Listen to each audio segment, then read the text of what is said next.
Good morning and Shabbat Shalom. I'm Rabbi Ed Feinstein. This is Valley Beth Shalom Torah study for a beautiful springtime Shabbos morning. And this morning I welcome my dear friend and teacher, Rabbi Marc Gellman. Marc, good morning. Shabbat Shalom. Shabbat Shalom, my friend. It is Shabbat Hagadol, the big Shabbos, the Shabbat that precedes Passover. It's a Shabbat that recognizes one of the two Shabbatot of the year when rabbis traditionally gave sermons.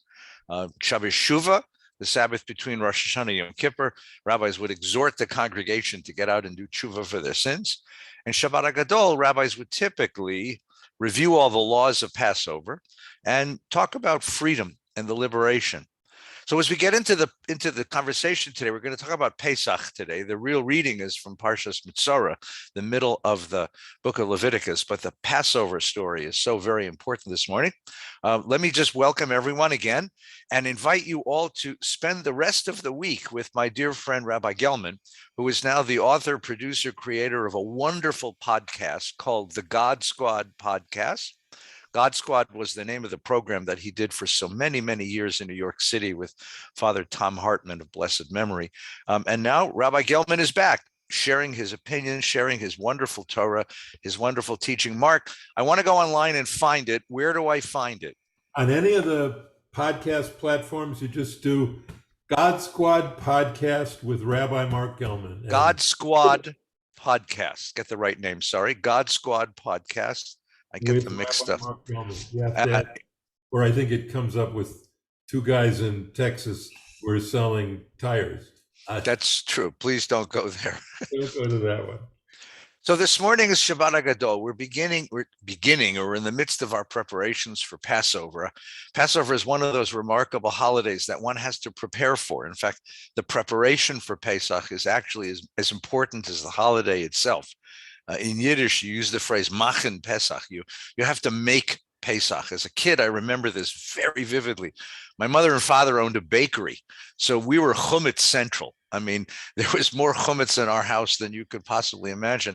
And mom and dad would wait till we went to bed at night, and they would begin working on the kitchen. I remember waking up in the morning a day or two before Pesach and seeing all the new dishes. They changed the dishes, they cover the counters, all the bread was taken out of the house. We had to eat our cereal and milk outside on the patio table because mom didn't want it in the house. And then the day before Pesach, the house would just reek of chicken soup and the various foods that mom was cooking. My grandmother would come and yell at my mother that she wasn't making the matzo ball right. And then Aunt Sarah would come and yell at my bubby that she wasn't making the matzo balls right. And Sarah provided cannonballs for Napoleon's armies. That's how she learned how to make matzo balls. They were small, they were hard, and they were incendiary. These memories of the Passover coming upon us, of the house being transformed, this is what Pesach really is. Because Pesach is an invitation to change the environment we live in.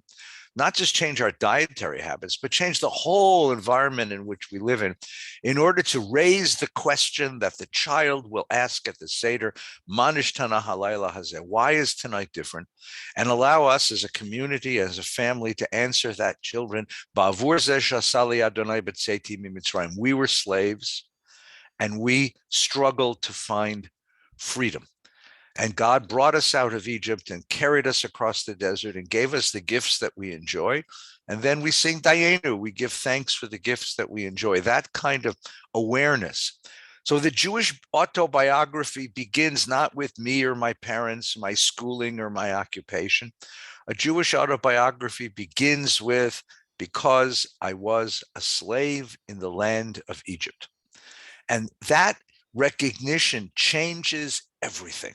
It opens our eyes to the social economic realities outside our homes that we don't want to recognize. I live in Los Angeles, the 60,000 people living on the streets. We've learned not to see them. But because I was a slave in Egypt, I opened my eyes and I not only see the guy who lives under the bridge, under the off-ramp, who lives next to the off-ramp. I not only see him, but I know him because I was him at one point. I know that humiliation. The social ethic of the Jewish people is embedded in this holiday. And at the same time, which I think is the really most important part of the holiday, because I saw the sea split, because I walked through on dry land, I can believe that it is possible to bring redemption to this world. The Seder is, after all, a feast of redemption. It is a feast of hope. It is a way of showing us that the historical political conditions under which we live are plastic. They can be shaped. The world can be redeemed. It is not an irredeemable world. It is not a world we have to escape from. It is not a world we're ever allowed to give up on. Because we saw the sea split, we understand that there's a God who has purposes in history, and we are the instruments, the vessels of that God. That's what the purpose of the whole holiday is. Marc, tell me a memory of yours as you grew up making Pesach. Well, the same memories about the smells and the preparation in the kitchens and how really our family, who are all a bunch of foodies and good cooks, how we learned that skill. The smells of the foods, people think, I think wrongly, that that's some kind of decoration of the holiday, an accoutrement, a kind of add-on to the holiday. No, as you mentioned it so lovingly, it is the holiday, and it's a training. Food and your memories of it and my memories, which are very similar, including the the matzo ball fight, all of that is about our culture. The food is about our culture. It's the way our culture takes root in joy and sustenance, which is what food is at its highest level, joy and sustenance. So I remember that, but the thing I remember most is that we were a very talkative family and an argumentative family. And I remember vividly that sitting around the Passover table, especially after the meal and you're talking, you had to prove yourself as a debater. You had to make a case for whatever point you were making. And my cousins were the same age as mine. We were trying desperately to get noticed, and that what we said wasn't just stupid because we were the kids.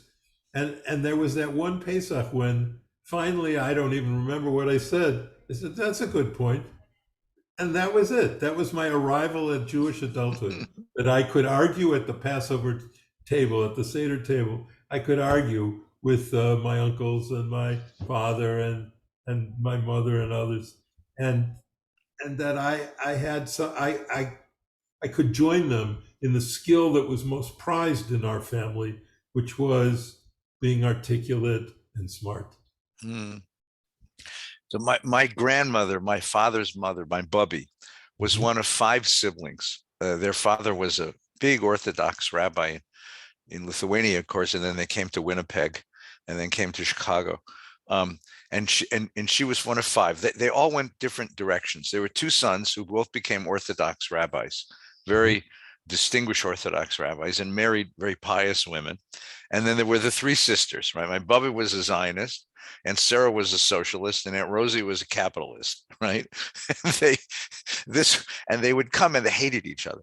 But my mother, who was from the other side of the family, of course, my mother sat them all together at the Pesach Seder just to see what would happen.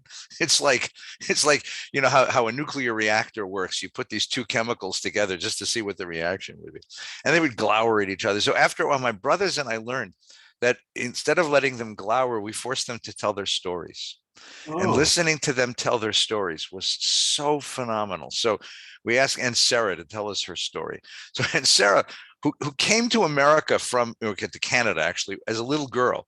So she sort of spoke English, but she never did. She grew up in the Greenhorn community, so her English was always very heavily accented. And Sarah, who was about 5'10" tall and about 5'10" wide, and had buried 3 husbands because I'm sure she just did them in with her power and her energy. She was a union organizer on the Lower East Side of Manhattan.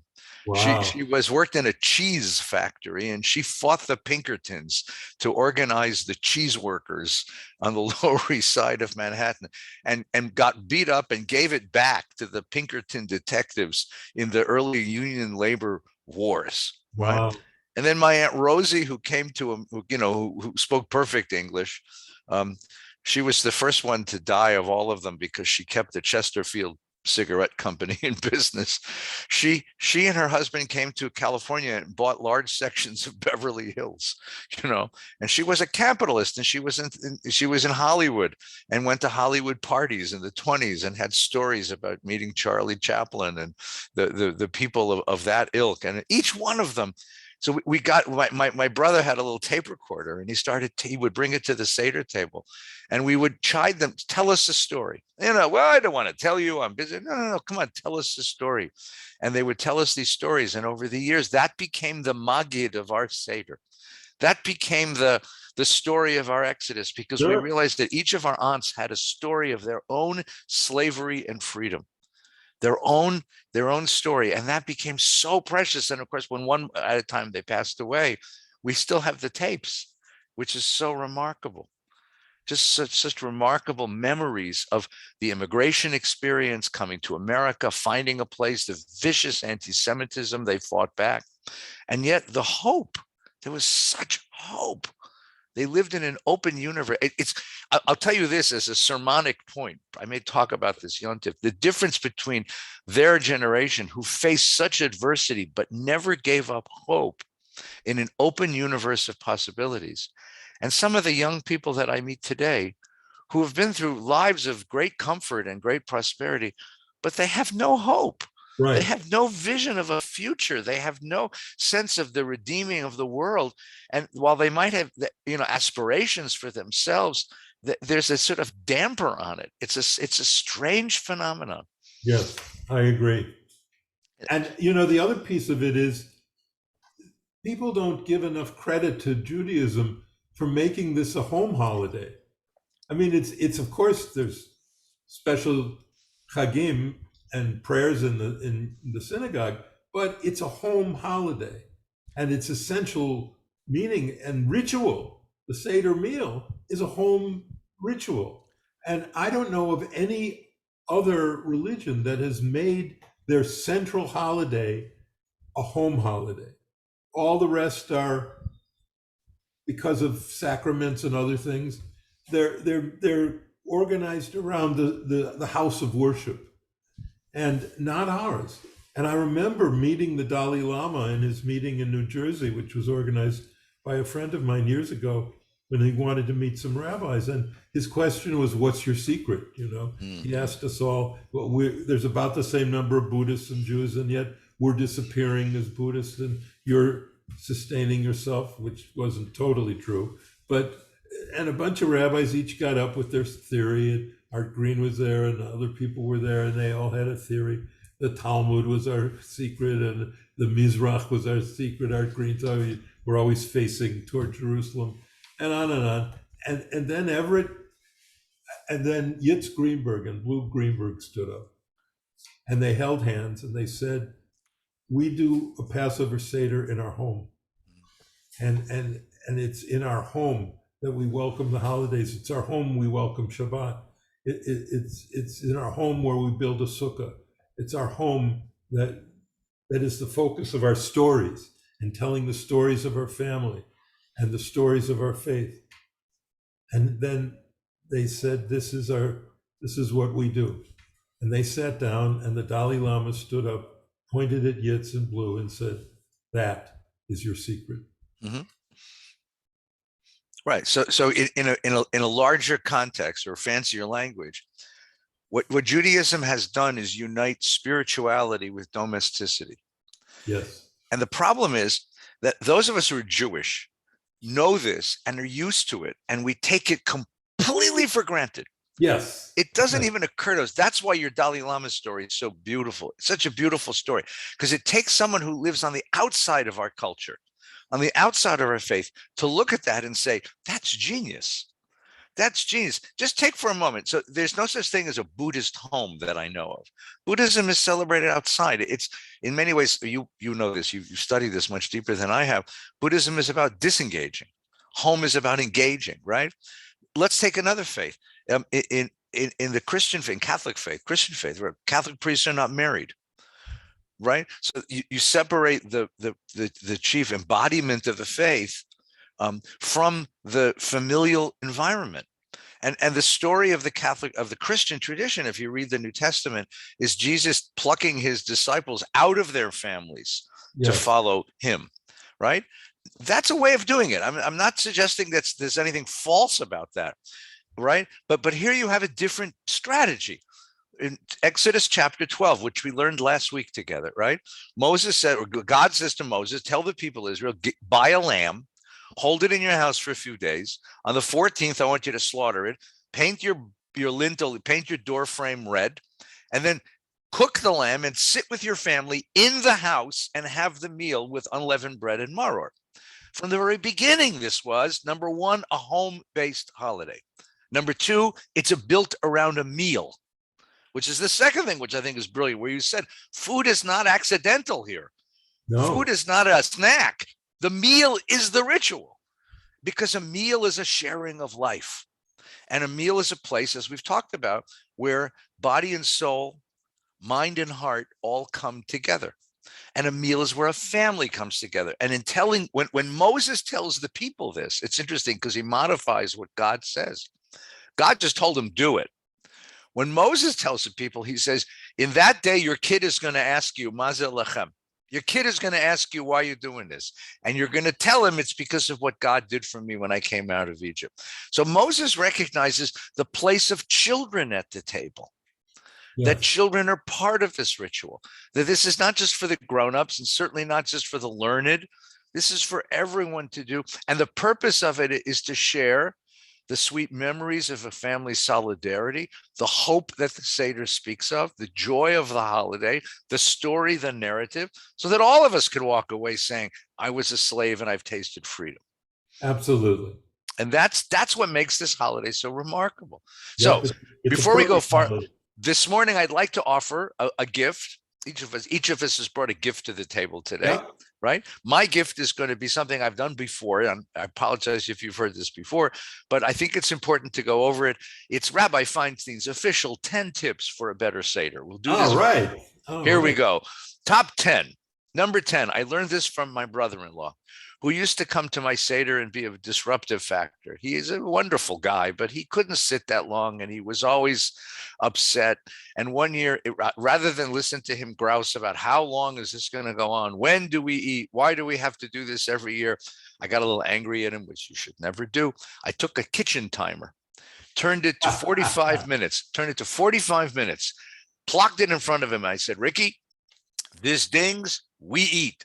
You know something? It made the Seder much better. He really enjoyed it. Because if you don't know the flow of the Seder, it does seem like it goes on forever.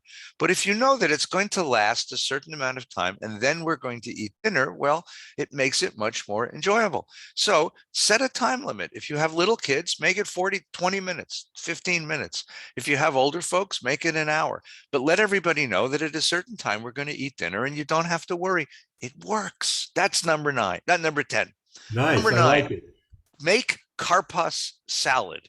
That's a new one. We use karpas. We use, we use parsley and salt water. Yeah, everyone does. No, the only people who eat parsley are Denny's. If you read the original Mishnah, the original law of the Seder, it was a salad so that nobody would get hungry. So what you do is make a big giant tray of vegetables, of peppers and carrots and celery, asparagus, boiled potatoes. And the only reason we ever use salt water, because it was poor people's salad dressing. Put some decent salad dressing out. Put some nice olive oil. We make guacamole because we live in California, right? A little salsa that's kosher for Pesach, and let people munch on this through the Seder. They won't grouse that they're hungry and have to do this whole thing. That's number 9. Number 8, drink good wine. Well, wait a second. You're using salt water. You have to use salt water. Yeah, you can use salt water for the ritual, but for the rest of the Seder, put guacamole out. Oh, I see. I got you. Because God redeemed us from, put guacamole out. Rabbi Gellman and I are both ordained rabbis. He from Hebrew Union College. I'm from the Jewish Theological Seminary. We are both here to swear to you that nowhere in the annals of the Jewish tradition or the halachas of the Jewish faith are you obligated to drink sickeningly sweet Concord grape wine. If you're like my father and you happen to love Manischewitz, Gesundheit, drink Manischewitz. But if you have any taste whatsoever, and I apologize, Dad, but if you have any taste whatsoever, there's a lot of great Jewish wine out there now. So drink good wine, right? If you have, the tradition says 4 cups of wine to celebrate the liberation of our people. So I like to make 1 cup an aperitif, 1 a white, 1 a red, and 1 a dessert wine. Or go find 4 really good That is so Chardonnays. California. I know it is, but I've got to tell you something.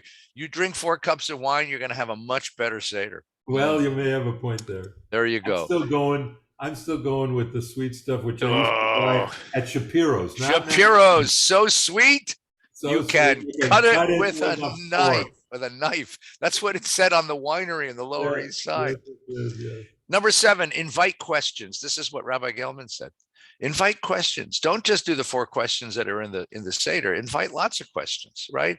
Ask questions about this year. We have many things to talk about. If you're watching the news, of course, with the horrors of Ukraine, there's questions of good and evil, questions of responsibility and international solidarity. There are questions about within the Seder itself about Moses and who he is and what it means to grow from a private person to a public person. So many things to talk about within the Seder. What I think is really a very good idea is to ask everyone to bring questions. Bring a question to the Seder that we're all going to discuss. If you have teenagers coming, let them lead this part. Let them lead the questioning. That's because good. they're full of questions. That may undermine your 1 hour time limit, though. That's okay. You finish whenever the thing dings. There's no hurry, right? You just move on to motzi matzah. You say motzi, you make eat maror, and then have supper, right? Okay. Sing the songs. The traditional songs are fun. Dayenu, of course, and Chad Gadya. When we do Chad Gadya in our house, we make all the animal sounds. If you've had 4 cups of wine, this goes a lot better. Chad Gadya, Chad Gadya. So my niece will go, meh. Then someone is the cat, someone is the dog. Who let the dogs out? Someone gives us some shtick, right? Someone is hot like the fire, someone is cool like the water, someone is bovine like the ox.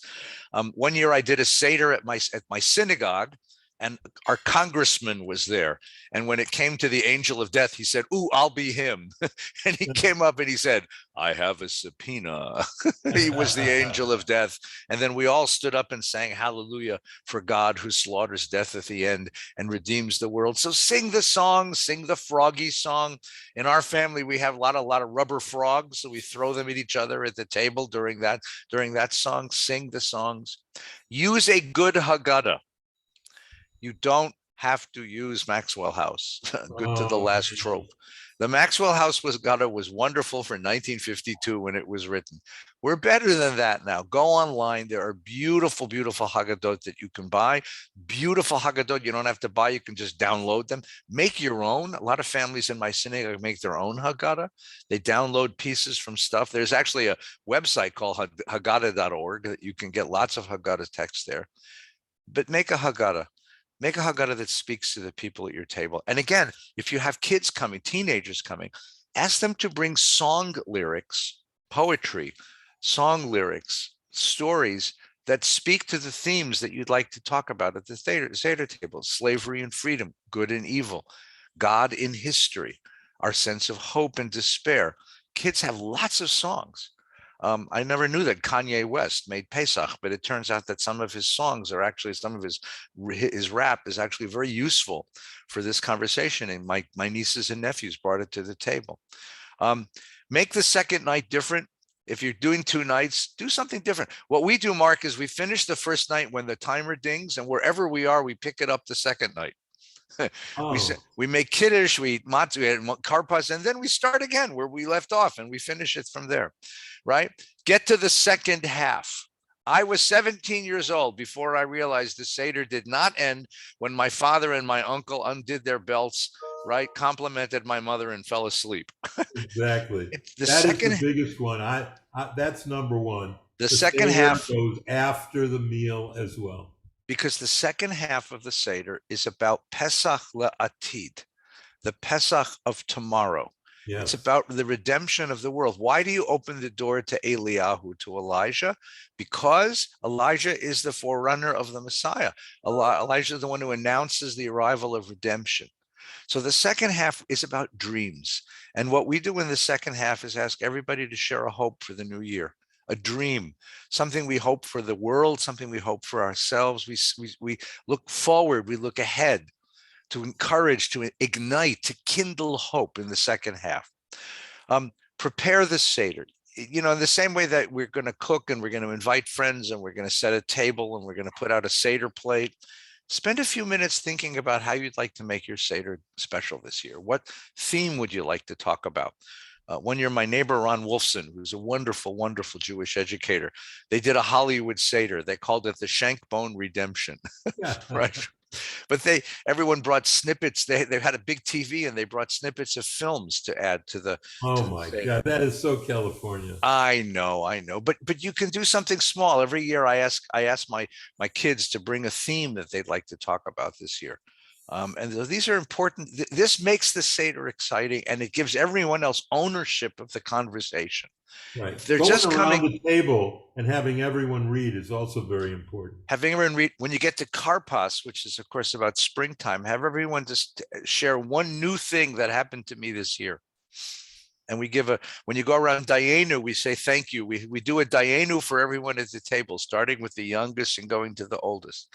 But involving everyone else at the Seder makes it a more fun.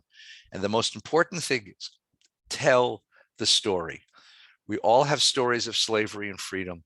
Tell the story that's in the Torah. Tell the story that's in the Haggadah. Tell your own stories. As I said, we listen to my aunts and uncles tell their stories of immigration. We've had friends come to our table and tell us about slavery to drugs, to heroin, and how they found freedom from that slavery. We've had friends who talked about the slavery of the mind and where they found a new way, a path in their lives. But ask everyone to bring a story of slavery and freedom and tell the story. That's what makes the Seder special. Now, Rabbi Gellman, what are you going to share with us this year? Well, again, I apologize if you've heard it before, but it's one of my favorite new modern midrashim for adults.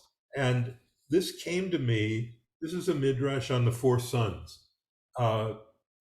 Politically correct language, I guess, the four children, the four non-binary, All right. autonomously pronounced children, whatever they are now. Actually, I have a politically correct relative, I won't say who it is, and she said, Papa, you're not a man. And I said, oh, really? That's going to be a big surprise to my genitals. But she said, no, you're not a man. You are an amab, a scribed male at birth. I said, really? That's a very frightening way to think about myself, but thank you for that. The notion that it's totally arbitrary that I was called a guy. So, however it is, they're the four kids. There's a political statement. The opinions expressed here are not necessarily those of the management. Please don't send me angry emails, please. Exactly. For AMABs out there. It's Pesach, forgive me. And forgive it's him. Pesach for all the AMABs. Go ahead. Give us the midrash. Yeah, so the midrash is about the four sons, which are described in the Seder. And we think, that it works out simple, that there's the wise, the wicked, the simple, and the one who doesn't know how to ask. And we assume that that's the order of spiritual exaltedness, of spiritual wisdom, that the wise is the highest, and the one who doesn't know how to ask is the lowest. So my midrash takes it in the reverse order. And it assumes that the lowest spiritual level is the wise son. The next lowest is the wicked. The next lowest is the simple. And the smartest, the highest level is the one who doesn't know how to ask. And here's how it goes. So what does the wise son say? What are these testimonies, statutes, and judgments the Lord God has commanded you? That was my key to this, Eddie, because we come to the wicked son, it says, what is this worship for you? And they say, because he says for you and not for me, that he exiles himself from the community. But if you read carefully, the wise son also says you. So there's a clue. I think it's a clue. The rabbis are saying, look, this is a little message. It may take till Gellman to figure it out, but it's this message, which is that this is the lowest. Now, why is it the lowest? The lowest and least important aspect of the Passover, which, by the way, the answer given to the wise son is we don't eat after the Afikomen. Okay, so that's the least important aspect of the Seder, that we don't eat after the Afikomen. This is orthodoxy without passion. It's legalism without love. This is frumkeit without freedom. The wise son is the lowest spiritual level. The next lowest is, of course, the wicked son, who says, what is this worship to you?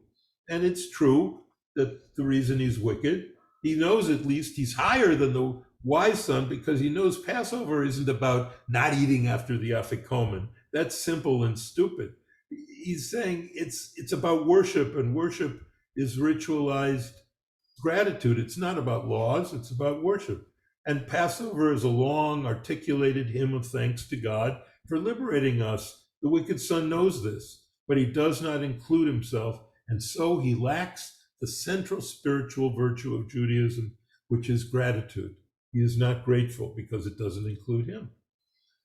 Because he's not grateful, the wicked son is the next lowest spiritual level. So the next higher level is the simple son. What is the innocent, simple son, the Tam? There's another way to say it, the perfect son. And that is, he just says, Mazod, what is this? From Exodus 13:14. It says, you say to him, with the strength of his hand, the Lord took us out of Egypt from the house of slavery. The simple son understands that the mystery of Pesach is larger than anything we do. The mystery of Pesach is about something bigger and grander and more profound. However, the simple son has no idea what this larger thing might be because he cannot grasp the mystery he sees. The simple son is the next lowest spiritual level. The highest son, the greatest son, the most righteous son, is the son who does not even know what to ask. And regarding the one who doesn't know what to ask, She'eino Yodea Lishol, you open the conversation for him, as it's stated in Exodus 13:8. You speak to your son on that day, saying, "For what Bavur Zeh Adonai li say to me, Mitzrayim, what God did for me when I went out of Egypt." The highest level in understanding the Passover is understanding that it is not about us asking for anything from God. Passover is about sitting still and receiving the full glory of our liberation in a kind of thankfulness that asks nothing more than a freedom that has already been granted. Freedom is like love. It does not require knowing a question to ask. Freedom, like love, is living our way into all the answers. That is such a brilliant interpretation. It is so wonderful. Thank you. It is because it's, you know, it has so much of your wonderful contrarian curmudgeonliness in it, Yeah. but it's such a very deep way of thinking about it. Thank you. And this, the midrash. So for those who are thinking about putting together a Seder, this is a place where you could stop in the Seder and spend the rest of the evening on just this one. Because what the Haggadah allows us to do, as Rabbi Gellman has just so beautifully done, is to ask us, you know, who are we at the table? And not just us, because every one of us is all four of these things. You know, there are moments when I'm this one and moments when I'm that one. And what do they each mean? And what's the mood that each one carries us, right? So again, the traditional way of reading it, as he said, is, you know, the Chacham is the one who's observant and careful in the law, and the Rasha is the wicked one, is the one who's rebellious or actually rejecting. He's an alienated one. And the Tam is the one who doesn't quite get it. And the silent one is either young or mute. But Rabbi Gellman has pointed out that it's the opposite. It's entirely possible that there is a religious pedantic quality about the Chacham that negates the real celebration of the holiday, and that the highest one is the one who just simply absorbs the wonder of it all. So take a look at this. It's a wonderful conversation to have at your table. I just put something up on the screen. you can find this online. It's very easy. There's a couple of wonderful Haggadot. The Hartman Haggadot, A Different Night, has a whole series of pages, but you can find them online, right? I'll put it up on the screen once again, that you can find the visuals of these things. And if you just print these off for your Seder, you bring them to the table, or even if you have kids, have them prepare them in advance. Bring pictures from magazines and from online. This happens to come from Arthur Schick, who's a great Yes, I American, love that Haggadah great illustrator. Yeah. So this from is his. Poland. There's your wise one, who is this frum guy, and then your rebellious one. The simple one is a working guy, and then the fool, right? And there's so many others that are like that you can bring to your table and ask kids to reflect with you on it. One of the most fun ones is this one, which is the Marx Brothers. If you happen to be a Marx Brothers fan, That's funny. right? Harpo, Chico, Zeppo. Right, yeah. So, but Rabbi Gellman's question, which I think is so very deep, which is don't look at the surface for a moment. Ask yourself a deeper question about what's behind each of the characters. How is it that we respond to life? As a wise, a wicked, a simple. And this year, if you really want, you can go beyond that. How is it that we responded to COVID? We've just spent 2 years struggling with an international pandemic that has taken the lives of millions and millions of people and uprooted and upturned our economies and our culture.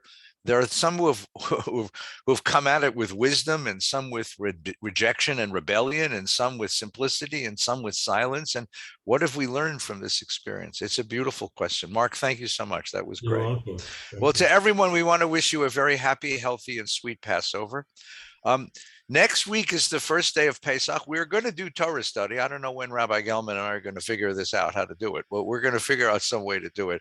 If we're a little groggy next week, it's because of the wine that we drank and the chicken soup we enjoyed, but we will be on next week. Oh, yeah, matzah. Yes. So quickly announcements. This following this, of course, we'll have service from Valley Beth Shalom.